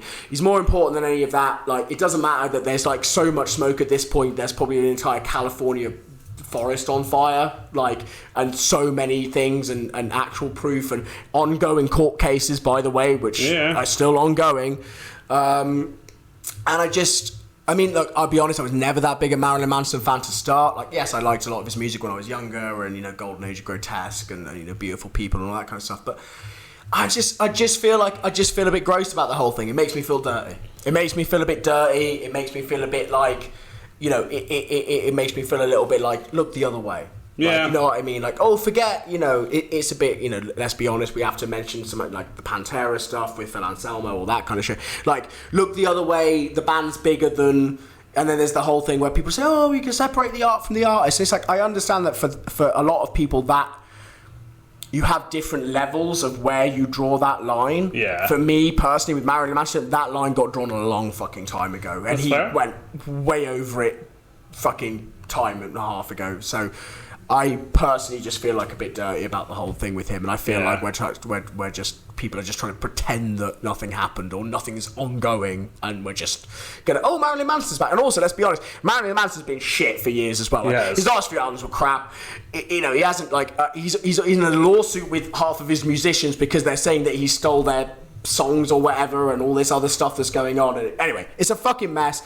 I feel a bit dirty about the whole thing, and I'm not. I personally not that fucked. Also, he's on that really problematic tour with, like, pretty much every single problematic band that's going in America, isn't he? So that fucking, is he? Yeah, he's on the Slaughter to Prevail, who obviously we mentioned in episode 1 with their views on and their political stuff. And Falling in Reverse, obviously, Roddy Radke, who I hate even mentioning on here, but is literally like... Can I just be a devil's advocate here? What's he done? I know he's gone off... Roddy Radke. Oh, he's got cases. He ended up in prison for a bit. He's got cases like minor stuff and assault and things like that. But basically, Ronnie Radke has now styled himself as, like, the kind of alt-right metalcore guy. Right. So he's, like, good for, like, he's like in with, like, Ben Shapiro, and look, we're getting into political. Basically, he's making himself and the band Falling in Reverse relevant by being virulently homophobic, anti-trans, borderline kind of racist about certain things, and basically have a lot of right-wing Republican views. On the newest song he just released, which has all of the problematic people on, like Alex Terrible from Slaughter to Prevail and all those kinds of different things. It also has Tech Nine on there, who is actually a rapper I quite liked, but who has, like, a load of transphobic verses in the song. Obviously, like I said, Alex Terrible, his links to kind of white supremacy and neo-Nazism online are quite well known, and his thoughts about homosexual people. It's pretty bad that this is becoming a thing. Like, that's the thing, it's because there's money to be made in this area being online. On the right wing online, there's money there. That's why, that's all the money's there.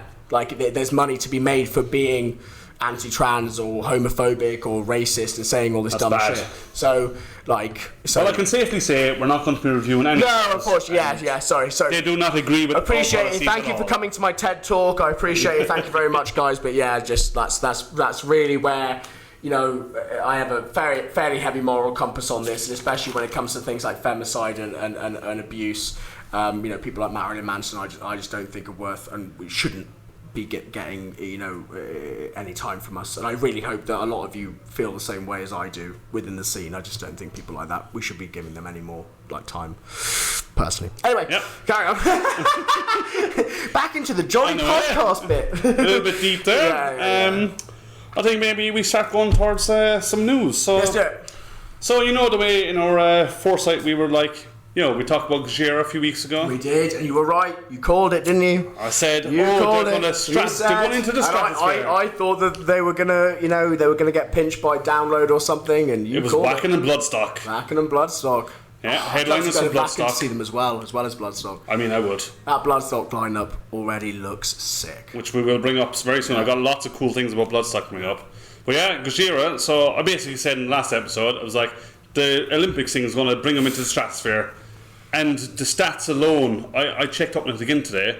So, a week ago, after the Olympics, their monthly followers and listens on Spotify went up 2.7 million. Yeah, of course they did, yeah. Which is a 50% increase in what it used to be. Yeah, exactly. And they're already massive. Today, yeah? They're already massive. They're already big in America, they're big here in Europe, they're big everywhere. I checked it today. Yeah. It's 3.1 million. Ooh, that's mad. And I was like, they're going to headline every festival for going forward. And lo and behold, as I said, Bloodstock, Wacken, they've already got it. And we mentioned in one of our episodes about the who's going to be the next Metallica's Iron Maidens in the world. Yeah. Right there. Yeah, good. Exactly. We're going to see Gojira in 20 years' time. And people have heard my rants about, you know, like Metallica, the old guard making way for the new guard, and even though Gojira aren't even the new guard really, because they got like how many albums, but you know what I mean. Like, it's Gojira's time to shine, and they deserve it. They've worked really hard. Their music's awesome. I fucking love them. So do I. Yeah. And when I can't wait to see that headline set. I think it's going to be absolutely fucking brilliant. I totally agree. Yeah. Should we jump to the Bloodstock? Yeah, go on then. Let's quickly go through the Bloodstock announced lineup, because what I love about Bloodstock is the fact that they announced their lineup for next year while the festival's ongoing. On the they Friday announced of the it festival. on the Friday of the festival. I think that's fucking awesome. It's so badass. So the ones at the festival get it on the screens. Yeah. And then a few hours later it goes live to everyone. They post it online. And so the headliners on the main stage, we have Trivium, Machine Head, and Gojira. Machine Head, man, and Gojira. I've got to be like Trivium. I like. Don't get me wrong, but I can kind of take or leave Trivium a little bit. But Machine Head and Gojira, are you fucking kidding me? Like, I'm fucking there for that. Like. And then on the Sophie stage, which is obviously the second stage, we have Obituary, Static X, and Cataclysm. Yeah. All 6 of those bands I want to see. And that's the first time in a long time ever. From last podcast, Orange Goblin are playing. They are, right? indeed. Yeah. You've got Kubla Khan, massive TX, massive Texas 377, band. you're into that thing? Yeah. Like, they're there. Laguna Coil are there. Obituary are there. Like, they've already announced enough bands that I would happily pay like well over the asking price of the ticket in gig tickets alone. And you know that a festival's going to be good when you're already there going, well, I'm actually saving money going to the festival. Exactly. Like, basically. I paid to see exactly, because I paid to see all these fucking bands anyway, so. I think the early bird tickets are currently on sale. Yes, they are. Yeah, and I'm eyeing them. I'm eyeing it up. About 180 quid for the weekend, I think. Me, you and Danny have talked about how we're definitely going to go, because it'll be my first year. I've not been before. It'll be my Hell first of a festival. year. Yeah. And as of tomorrow morning, I'm going to give the date, which is 13th of August? 14th.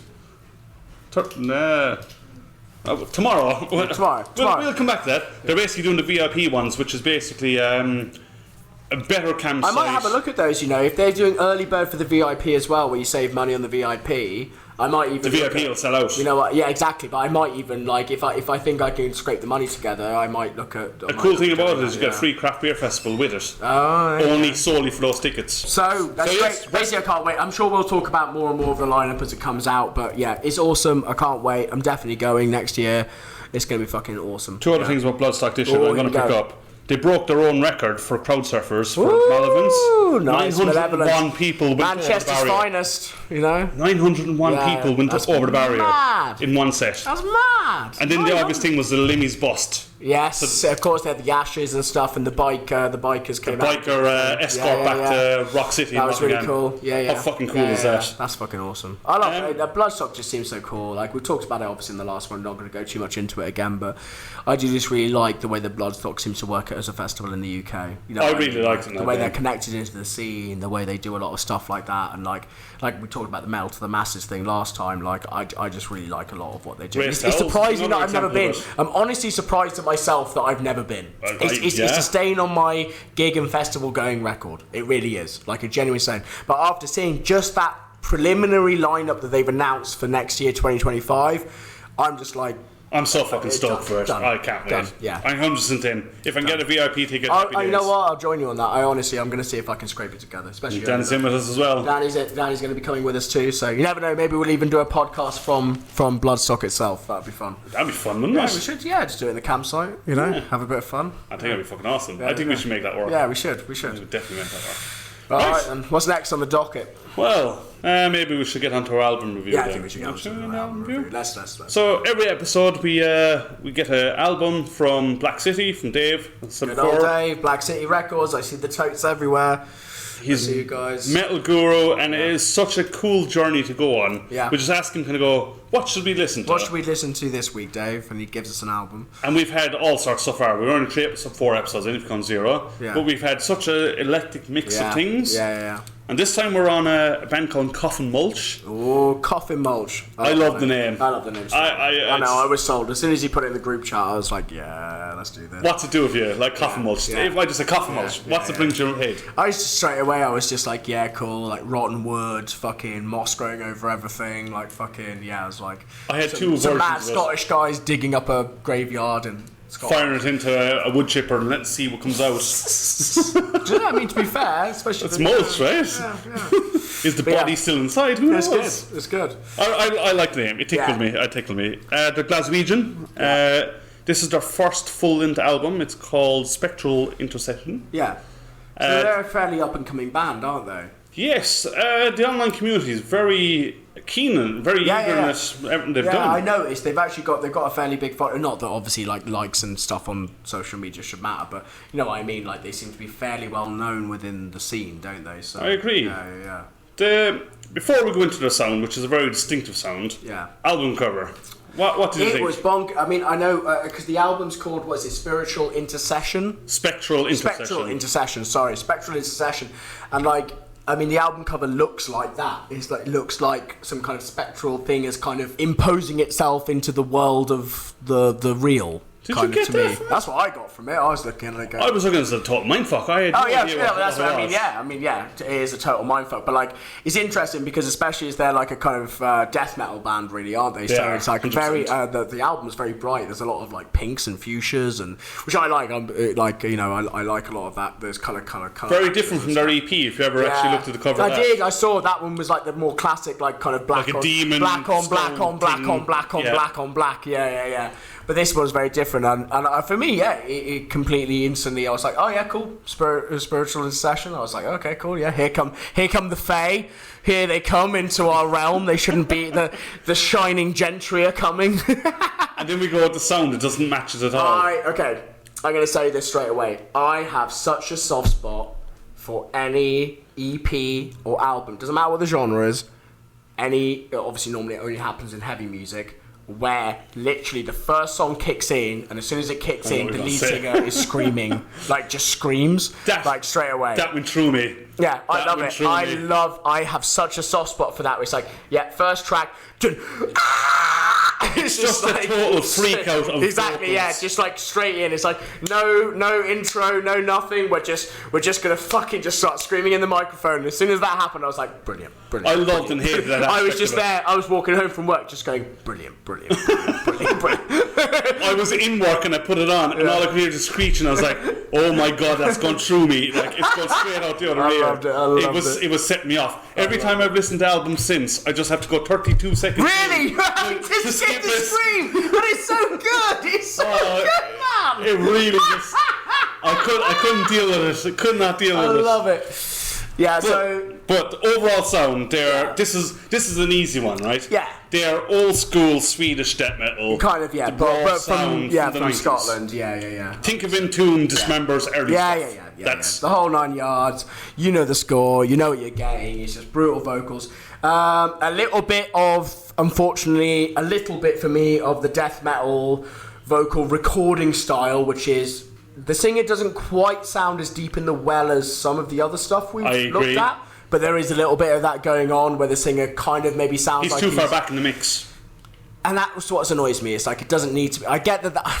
Unfortunately, I think what we keep on coming up against here, Tom, is like a style of recording. Yeah. Like I think these like more old school thrash bands and some of these death metal bands, like that's how the vocal should be done. Yeah. Like and obviously we don't quite get on with that. Like we feel like the vocal should be a little bit more forwards. 100% agree. But to be fair to Coffin Mulch, like it's not as bad as like when we talked about Wraith or something like that. He doesn't sound like he's like 2 houses away and at the bottom of a well. He just sounds like maybe he's hanging in the well by his fingertips. Yeah, he's not as deep as he could be. He's not as deep as he could be, but he's still there. You say that because it's a funny point to bring up, because I had exactly this thought. Like one of my notes says exactly that. The vocals are too far in the back. And when I first listened to the album, I was like, oh, I don't like this at all. It sounds badly done. Yeah. And then I took a step back and went, actually, this is more of a tribute to the old school Swedish. It is. I think that's what it is. Yeah. And once again, and therefore they aced it. Absolutely right. Yeah, because it is very much a band that is obviously trying to like pay homage to a sound, Entombed, like you said, early like 90s all Entombed. that kind of stuff, and like they're obviously paying homage to that, and to do that in this day and age is actually quite smart, quite clever thing to be able to do. Yeah. It's a hard thing to do. For me, like funny enough, I'm actually going to link it a little bit to the last review we did with the Orange Goblin thing.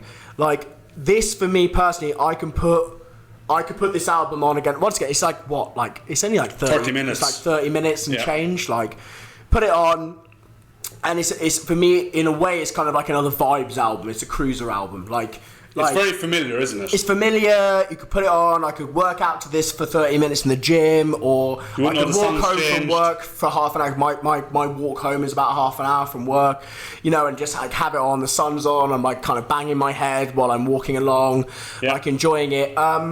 If I had any criticisms, I mean, I don't really want to go into too many of the songs like bit by bit. Like obviously there's a few songs where it slows down. They kind of do the classic thing where they slow down a little bit in the middle and then slow down at the end a little bit. I liked it actually. I didn't mind it. No. I once again, it didn't ruin the vibes for me. For me, there was a couple of moments on songs and I couldn't really tell you exactly which songs were pinned down, but I just found like there's a couple of bits where like it just go into the drumming, and the drummer is just keeps the same blast beat up. And for me, I would have liked a tiny bit more creativity. I agree. If it goes into that bit where you can just hear the drummer, why doesn't the drummer do like a mini solo? Like hit a cool fill, like break up the 100% agree. Yeah. Do you know what I mean? And the same with the guitars as well. Like there's a few bits where like obviously there are some solos, but like not a lot. And I kind of like would have liked a bit more of that. Yeah. Like, you know what I mean? Like, okay, cool. We can just hear that lead guitar. Why aren't they doing like a cool? Why isn't the drums matching it? Yeah, or like I said, there's a few bits where you just hear the drum and the drummer just holds the blast beat. That's like, exactly some of the criticism I have as well. Cool. Okay, well that's exactly that. Yeah, it was like the guitar tone I think was sick. It was a real heavy.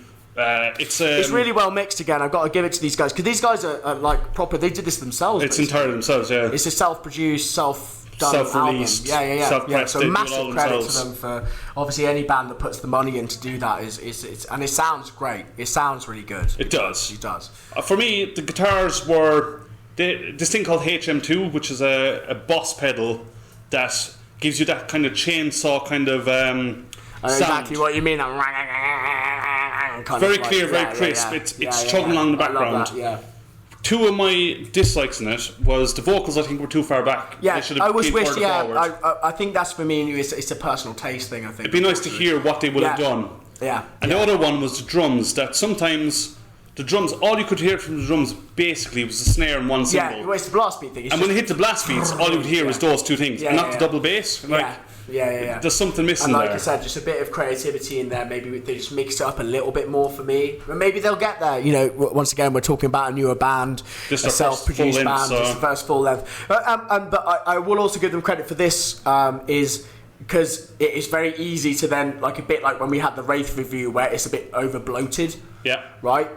This is, like we said, 30 minutes and change. They're not hanging around. Yeah. They're not going to like force you to sit here and listen to like a bunch of tracks that you're just kind of going to get bored with. It's just, it hits you with the scream, it goes flying along, then there's a couple of bits where it kind of slows down, gets a bit more melodic, a bit more, look, I'm going to be honest, because it always kind of comes up, it's that kind of South of Hell Slayer kind of sound that they kind of, you know what I mean, that kind of slower, more melodic kind of thrash stuff. And then it goes Hell for Leather again, and then it ends. And not in a bad way, but like, you know what I mean? Doesn't stick around. They're not going to waste your time, basically, is what I'm trying to say. Yeah. I couldn't agree more to you. Yeah. I think if you like the genre of old school Swedish death metal from the 90s, 100%. they've absolutely nailed it in the head. Yeah. You'll enjoy the album. Yeah. If you're looking for a modern death metal album, it's not there. And especially like a local band in the UK that you're maybe going to be able to see. Like so let's like for me, I would say probably the same as I gave Orange Goblin last time. I'd say like a kind of 6 out of 10 for me. Like especially on vibes. Like I'd happily put this on in the gym. I'd happily put it on to walk home. Am I going to listen to it over and over again? Maybe not. Would I go and see them live and would I mosh to these guys? 100%. 100%. I definitely watch Coffin Mulch. If I see them pop up either in Bristol or on some festival lineups or something, I will make the time to go and see them if I can. Yeah. They sound really cool. And lastly, what I'd say is I'm intrigued to see where they go next, especially if maybe just a little bit more creativity in some spaces with this sound. I think they've really got something there. I think they're really good. And from what I'm kind of seeing online, basically latter half the album kind of shows their style with the influence of the early Swedish stuff. And I think that's where they need to go with it. Yeah. I think make the next album like that and you'll be able to... Be a bit more creative with it. Don't be afraid to play around with it a little bit more. It gets a bit repetitive if you do something that's happened for and once again, you know, any kind of extreme music like that, if you know, you really have to be bringing something to the table to like make somebody want to listen to an album. For, like Magruder, like I sorry too quick to bring it back, but like Magruder Grind I mentioned, like there's something about Magruder, like they shouldn't work in that way. Like, you know, you shouldn't want to listen to that album from start to finish. But because Magruder Grind is so good at like their grooves and their experimentation within this grindcore power violence sound, you end up listening to the whole album. Yeah. You know what I mean? So yeah. Yeah, I mean I couldn't agree more to you. It was like the first time I listened to this album I was like, I don't like it. And then I was like, what are they trying to do with it? They're trying to replicate their heroes, homage to their heroes. I vibed with it straight away. Like I vibed with it straight away. But yeah, you know, like it just on a couple of more listens, it was like, okay, cool. You guys could have done a couple more bits here. I think it just would have pushed it a little bit. Yeah, I agree. And but let's say again, for self-produced, self-released, hell of a record album, for what they've done. Awesome, brilliant. And I think for that reason, I'd probably give them a 7 or 8. Fair enough. You know what? That's actually fair. They've done all this by themselves. They've put a lot of hard graft into it. Yeah, put a lot of work into it. And I think that they're going to be a band to look out for, especially in the future. I think so. Sure. And I think there's a little fun fact that Dave has sold more copies of their album than he said about that. Like he's selling than anywhere else in the UK. Which is fun. I don't know how that's happened. Well, there you go. Coffin Mulch, if you you need to come play the Southwest more apparently, because everyone's vibing with your fucking music down here. So come talk to us. Yeah, come talk. Yeah, exactly. We'll interview you. Come on the podcast. Yeah, exactly. And I think that brings us nicely to the end, doesn't it? End of episode 3. So. Yes. That was a good session, I think. Just for me. For me, the Stave, I've been here the whole time, listening to the podcast. I like it. Fuel for my fire. Out of your Chevy Chase. Sorry. You won't like this. Go on, Tom. See us out before I do any more impressions. On a serious note, you know, it's been awesome, as always. I'm Tom. Tier here beside me. Danny, thank you so much for sound. John, thank you so much for letting us do this in the Gryphon. Dave, thank you for all the input into everything music related. Come hang out with us, come check us out on the socials. We'll see you soon, we'll see you in the pit. Give me fuel, give me fire, give me that which I desire.